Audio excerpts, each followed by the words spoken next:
Hola mi gente, ¿cómo están? Espero que te encuentres bien y me acompañes con tu Biblia en este día maravilloso en la ciudad de Miami al estudio del versículo del día de hoy, el cual está en el Evangelio de Mateo, capítulo 5, versículo 3. Y tomo este momentito pues para excusarme, aunque realmente sé que a lo mejor no es gran cosa, pero para mí sí.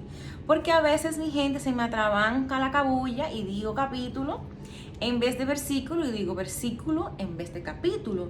Así que ustedes con su Biblia, por favor, corrijan ustedes mismos lo que estoy diciendo. Y pues sí he notado que a veces digo, pero ya es muy tarde, que digo capítulo en vez de versículo y versículo en vez de capítulo.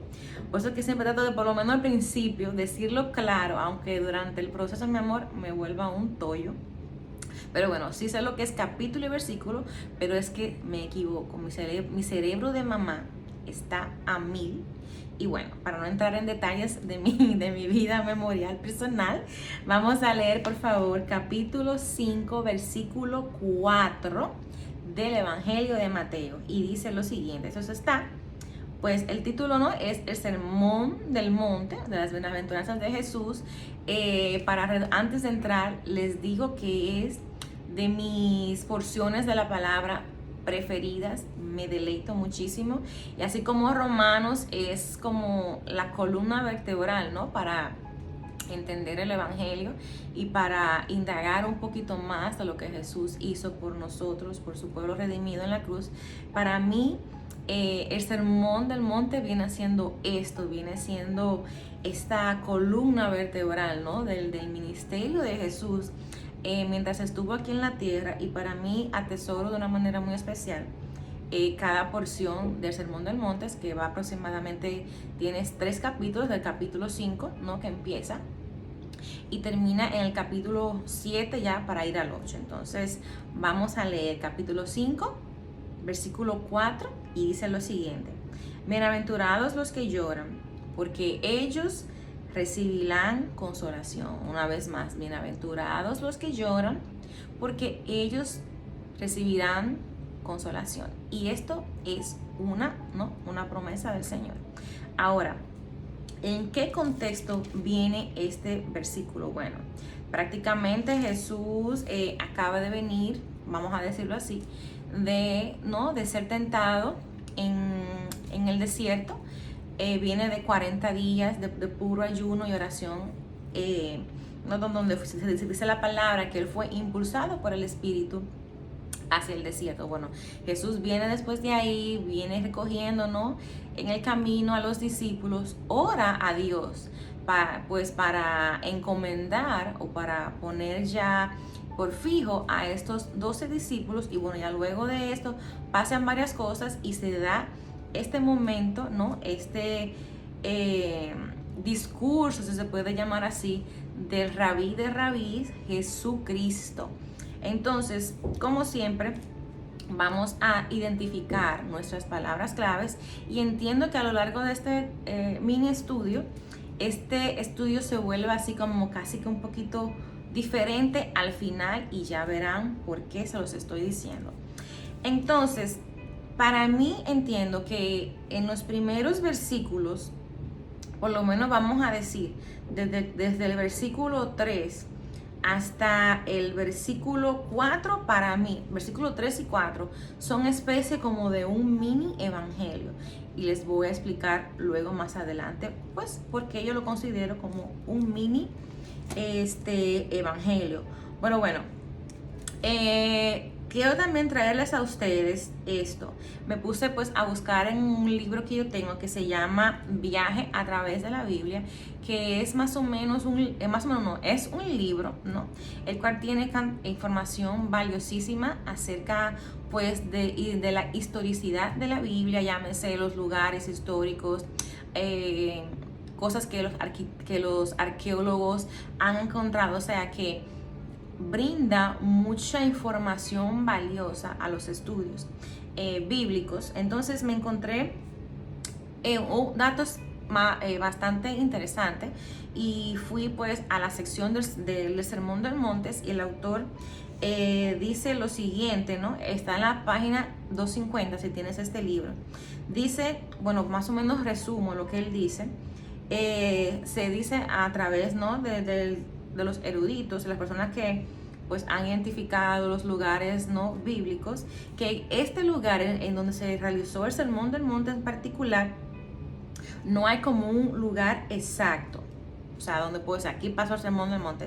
Así también como sucede con la tumba de Cristo. Bueno, no hay un lugar en específico, pero sí hay una zona en específica porque la Biblia lo dice. Entonces dice que esto también, el discurso de Jesús revela una semejanza con Moisés en cuanto pasó en el monte de Sinaí, ¿no? Cuando Dios le dio a Moisés los 10 mandamientos. Entonces el Sermón del Monte también expresa, ¿no? La idea principal del Sermón del Monte, de acuerdo a este autor, es aceptar al Señor Jesús como Rey y caminar en obediencia. O sea, dice que este es el camino de la felicidad. Ahora, me gusta muchísimo esa idea porque realmente no lo había observado así. Wow, es verdad, porque según Moisés no subió a la montaña, estuvo un tiempo con Dios allí, recibió los 10 mandamientos. Bueno, también Jesús estuvo en el desierto, estuvo un tiempo con Dios y volvió pues y dio, ¿no? El Sermón del Monte mientras Moisés pues enseñó al pueblo los 10 mandamientos, y realmente no había notado eso, pero me pareció a lo mejor un dato importante para traerles a ustedes, que también a lo mejor ustedes no quizás lo hubiesen notado o visto de esta manera. Ahora, me gusta muchísimo esta parte también, como la Biblia de estudio, déjame ver cómo se llama, la Biblia de estudio Mundo Hispano, me gusta muchísimo. Y me gusta cómo pone esto en contexto, ¿no? Y dice que Mateo, ¿no? El libro en sí, en Mateo, dice sobre Mateo en cuanto a las enseñanzas éticas y aplicables, ¿no? A la realidad del lector. Entonces, dice, vamos a ver, en cuanto a esta porción del Sermón del Monte, dice, Mateo es un libro de legislación. De hecho, se lo ha considerado con justicia plena como el Pentateuco, ¿no? O los 5 libros del Nuevo Testamento, el libro de la ley del Nuevo Testamento, es decir, equivalente de los 5 libros de Moisés en el Antiguo Testamento. Lo es Mateo en el Nuevo Testamento, cosa que concuerda con el dato curioso que les di en cuanto al lugar, ¿no? de la similitud de en cuanto a Mateo y Moisés, ¿no? al monte de Sinaí, entonces acá en el Sermón del Monte. Entonces dice, Mateo busca paralelamente demostrar la autenticidad mesiánica de Jesús a la comunidad judía, ilustrar el verdadero sentido o espíritu ético de la legislación veterotestamentaria. El Sermón del Monte está consignado solo por él, y en este extenso pasaje el Señor Jesús expresa una forma didáctica y profundamente pastoral la verdadera ética, ¿no? Del reino de Dios, del reino del Señor. Y me gusta muchísimo como en esta Biblia de estudio lo identifica. Ahora, vamos a leer mucho, ajustense los cinturones. Ahora, me gusta muchísimo también el resumen que da el diccionario bíblico en cuanto, ¿no? a todo lo que es el Sermón del Monte en sí. Como les dije anteriormente, es 2 capítulos, pero bastante extenso. Entonces, el diccionario bíblico Holman dice lo siguiente: el Sermón del Monte, ¿no? es la norma que los discípulos deberían procurar. Describe la clase de vida que deberíamos vivir, porque el Señor es nuestro dueño y queremos ser como Él, quien desea que sus seguidores vivan en un estilo de vida nuevo, aunque nunca logremos completamente la meta hasta que Él vuelva. Bueno, ok, ya estás hablando mucho, ¿qué es lo que está pasando? ¿Cómo que viene la cosa? Bueno, realmente quise traerle este background porque muchas veces no nos detenemos en sí a realmente saber, si vemos las cosas prácticas del Sermón del Monte, pero ¿qué es lo que Dios realmente nos quiere enseñar? Y para mí los dos primeros versículos del Sermón del Monte para mí es como el fundamento que despliega todo lo demás en este tremendo sermón del Señor Jesucristo. Ahora, vemos que una de las características de las cuales habla este versículo, o de la persona o las personas en específico que este versículo habla, es las personas, ¿no?, que lloran. Bienaventurados los que lloran. Y pues antes de adentrarnos en las palabras claves y definirlas y seguir extendiéndonos en este estudio, me gustaría mencionarles a ustedes, ¿no?, bíblicamente las 3 ocasiones, pues como siempre Jesús es nuestro ejemplo. Las 3 ocasiones bíblicamente que he podido constatar, ¿no?, de que Jesús lloró durante su estadía con nosotros acá en la tierra. Bueno, primero, número 1, Jesús lloró durante la muerte de Lázaro, ¿no? Al ver a sus hermanas pues llorando por la muerte de Lázaro, dice la palabra que él fue conmovido en su espíritu, ¿no?, al ver la tristeza por las cuales ellos lloraban. Y también dice porque Jesús amaba a Lázaro. O sea, vemos como el amor hacia Lázaro y la misericordia y compasión que tuvo al ver a las hermanas pues llorando, también esto dice la palabra que lo conmovió en el espíritu. A la parte número, la ocasión número 2 a la cual quiero que ustedes hagan énfasis es en esta ocasión. Es cuando Jesús, dice la palabra, ¿no?, que iba camino a Jerusalén, iba ahí, lo que celebramos nosotros como la Semana Santa, iba ahí en su burrito, y bueno, pues en su burrito iba bajando y se detuvo, dice la palabra, ¿no?, a la entrada de Jerusalén, y dijo las siguientes palabras: Jerusalén, Jerusalén, que matas a los profetas y apedreas a los que te son enviados. ¿Cuántas veces, quise reunir a tus hijos, como la gallina reúne bajo sus alas a los pollitos, y tú no quisiste? Y continúa, está en Lucas 13:14, y ahora voy a Lucas 19:41-42, dice: cuando estuvo cerca y vio la ciudad, dice, se puso a orar por ella diciendo: si tú también hubieras comprendido en este día el mensaje de paz, pero ahora está oculto de tus ojos. Vemos cómo, ¿no?, Jesús se echa a llorar en Jerusalén al ver, pues obviamente, la condición ciega espiritual de Jerusalén, su pecado, las cosas o sea, todo, me imagino que todo lo que Jesús sufrió, ¿no?, por Jerusalén. Dice la palabra que desde aquí donde el Señor Jesucristo pues tendrá o reinará en la tierra, ¿no? Vemos como los pecados de la humanidad, los pecados de su país, de su pueblo, de Israel, ¿no?, pues también movieron a Jesús a llorar. Y bueno, pues obviamente la tercera parte que muchos conocemos es cuando Jesús lloró, ¿no?, en el monte de Getsemaní, cuando él le pidió al Padre, ¿no?, que pasara esta copa delante de sí, pero que no se hiciera su voluntad, sino la voluntad del Padre que está en los cielos. Y data Lucas, ¿no?, en el Evangelio de Lucas, que Jesús lloró a tal intensidad que sudó sangre. O sea, esto tiene una condición médica tremenda, y yo hablé un poquito de esto en uno de los videos que yo tengo en mi canal de YouTube. Así que si tú puedes ir a mi canal de YouTube y ver pues este estudio que hice sobre la crucifixión o sobre la Semana Santa en sí. Entonces, ¿a qué voy? Vemos que Jesús también lloró, y vemos cómo Jesús lloró también en fue que le dice, hagan el énfasis acá, no, por los pecados, por la condición pecaminosa, por la ceguera espiritual que había en el pueblo de Israel, ¿no? Y me llama mucho la atención porque aquí dicen: bienaventurados los que lloran, porque ellos recibirán consolación. Pero antes de esto dice: bienaventurados los pobres de espíritu, porque de ellos es el reino de los cielos. Entonces, ¿quién es un pobre de espíritu? Para entender lo que voy a decir ahora, hace falta yo pues hablar un poquito también de esto.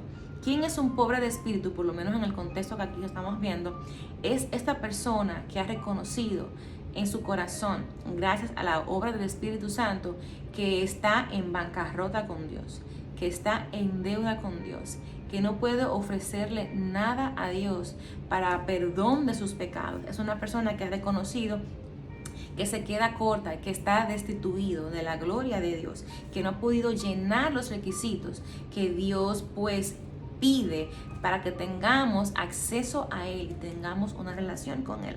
Entonces es este momento, ¿no? Este momento de que Dios se revela en tu corazón, donde pues obviamente aquí yo estoy diciendo que yo veo el Evangelio, es cuando Dios tiene misericordia de nosotros, que se revela en nuestro corazón, que nos muestra nuestro pecado, no para, bueno, los pecados nos condenan, pero Dios nos los muestra no para condenarnos, sino para ofrecernos la salvación, para ofrecernos una salida de esta condenación, ¿no? que hay, porque el pecado nos condena ante Dios, nuestras obras pecaminosas nos condenan ante un Dios santo.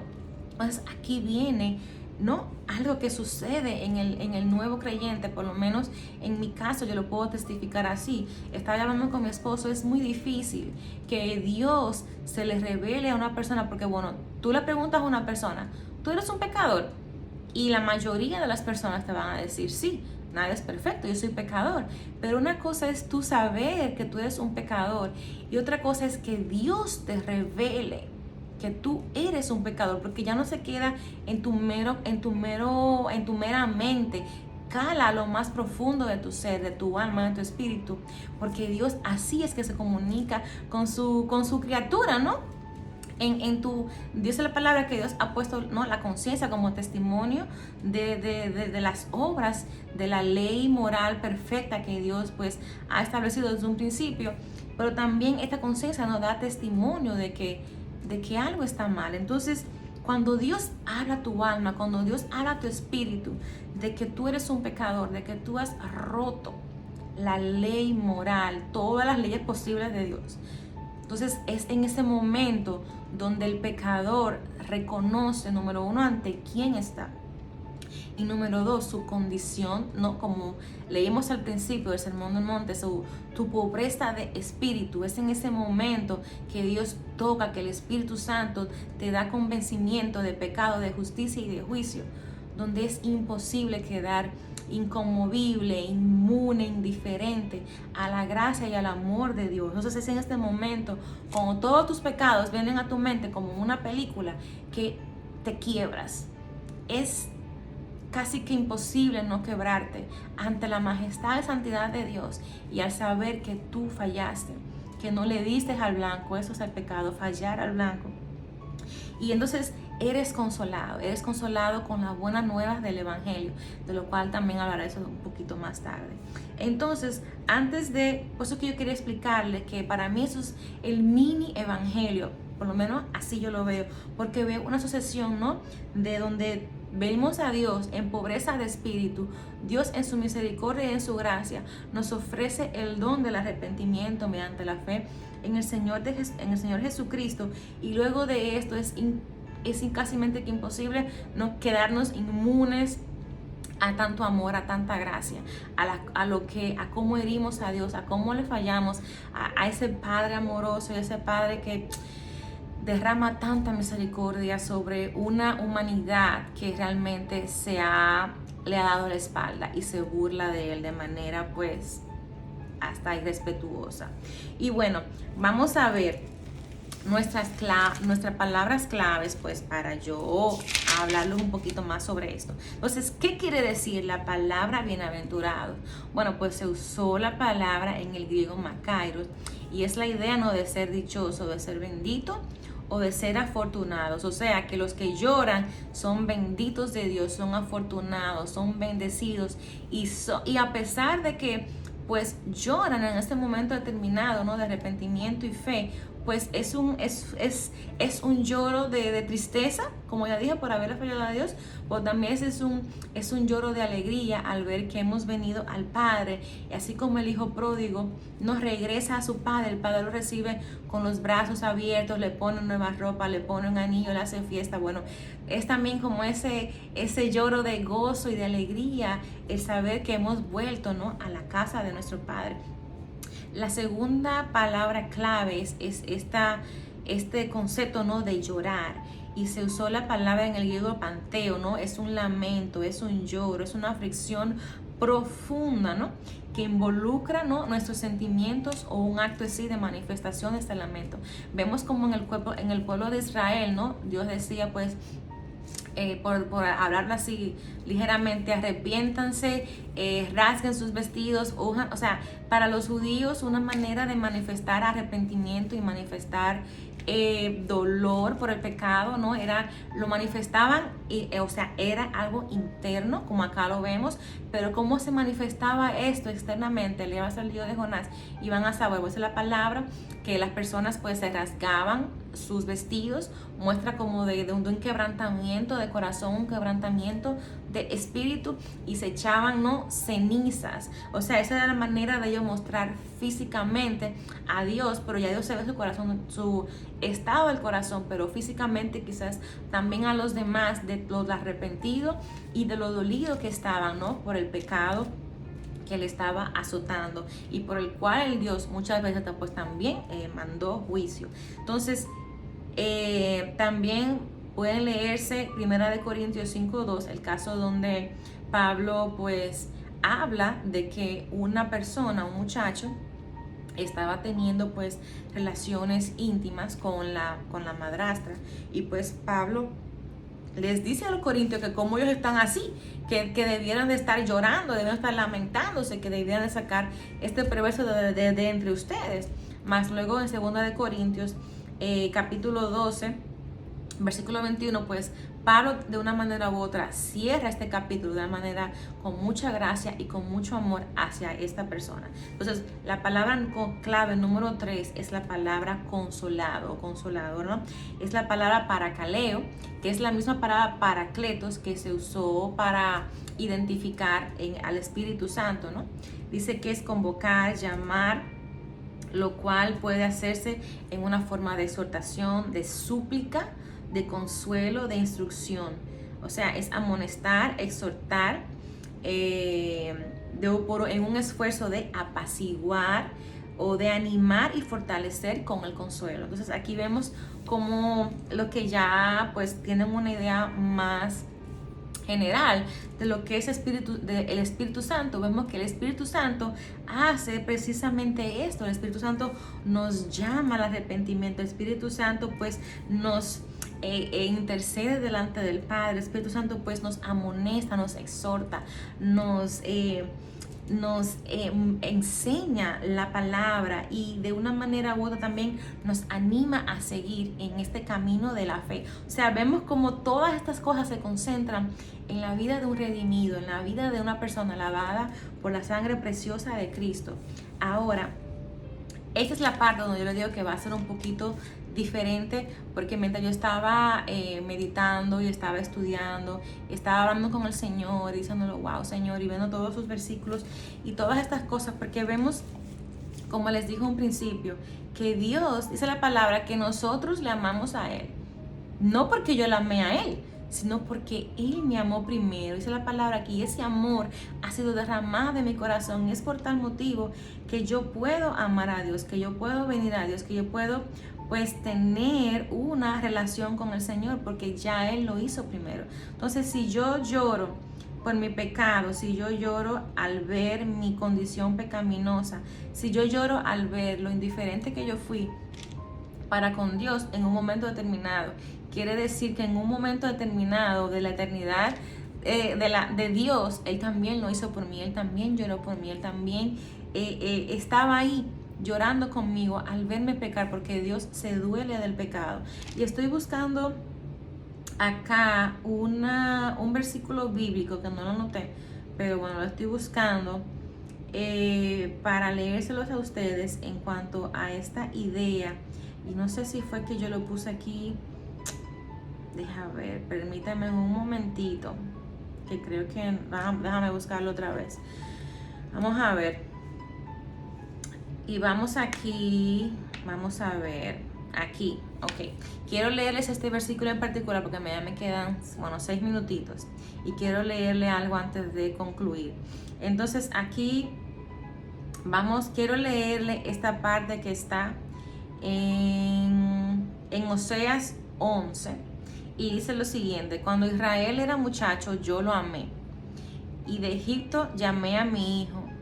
Cuando más yo los amaba, tanto más se alejaban de mí. A los Baales sacrificaban y a los ídolos ofrecían sahumeríos. Yo con todo eso enseñaba a andar al mismo Efraín, tomándolo de los brazos, y no conoció que yo le cuidaba. Con cuerdas humanas los atraje, con cuerdas de amor, y fui para ellos como los que alzan el yugo de sobre su cerviz, y puse delante de ellos la comida. No volverá a tierra de Egipto, sino que el asirio mismo será su rey, porque no se quisieron convertir, no quisieron volverse a mí. Caerá espada sobre sus ciudades y consumirá sus aldeas. Las consumirá a causa de sus propios consejos. Entre tanto mi pueblo está adherido a la rebelión contra mí, que es el pecado, aunque me llaman el Altísimo, ninguno absolutamente me quiere enaltecer. ¿Cómo podré abandonarte, oh Efraín? ¿Te entregaré yo, Israel? ¿Cómo podré yo hacerte como arma y ponerte como a Zeboim? Mi corazón, vengan eso, señores, mi corazón se conmueve dentro de mí, se inflama toda mi compasión. No ejecutaré el ardor de mi ira, ni volveré para destruir a Efraín, porque Dios soy y no hombre, el santo en medio de ti, y no entraré en la ciudad en pos de Jehová caminarán, él rugirá como león, rugirá y los hijos vendrán temblando desde el occidente.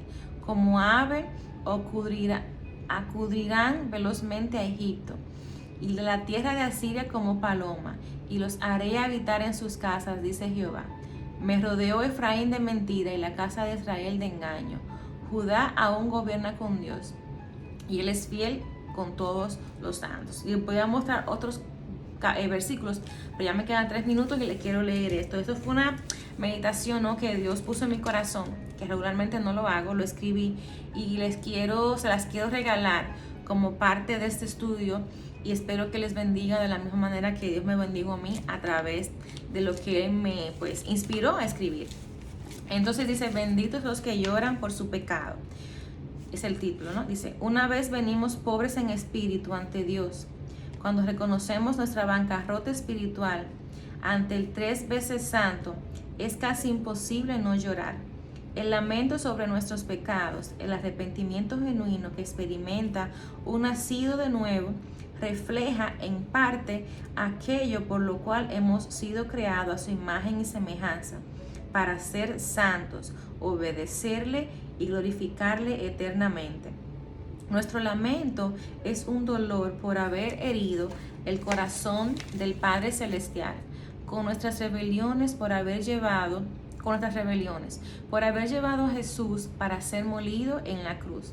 A través de la Biblia vemos cómo Dios llora, se aira, se duele de la conducta pecaminosa de su pueblo, declara y hace juicio contra el pecado, aparta su rostro por un momento, así como lo hizo en la cruz, pero luego vuelve a perdonar, a tener misericordia cuando nos arrepentimos y nos volvemos a Él de todo corazón.